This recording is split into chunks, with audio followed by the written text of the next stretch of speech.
So I want to talk about selective outrage. That's when people show anger or criticism in some situations, but ignore similar behavior in others, basically picking and choosing who or what to get upset about.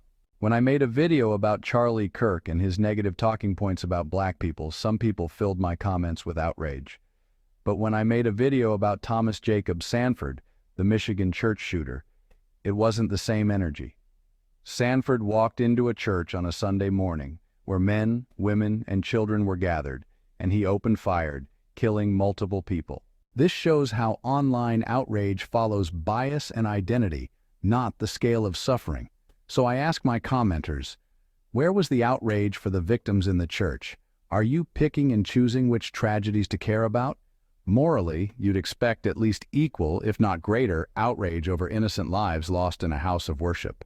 And you know what else I've noticed? The different reactions when it comes to white people committing crimes and black people committing crimes. Studies show a clear pattern. People tend to react more sympathetically to white perpetrators and more harshly to black perpetrators, especially for crimes that receive public attention. Research shows racial bias in public perception. White criminals often get more lenient coverage, while black criminals face harsher judgment.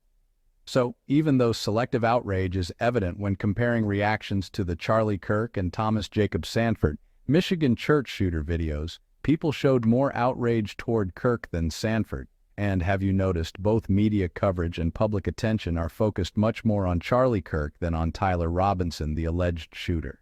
Look, in my opinion, if the perpetrator were black, they would face harsher judgment and dehumanizing language in both the media and public commentary. And lastly, even though black students had nothing to do with Charlie Kirk or his assassination, some white people have shown up at their HBCUs targeting them. A clear example of racial bias and misdirected anger that ties into the broader pattern of selective outrage.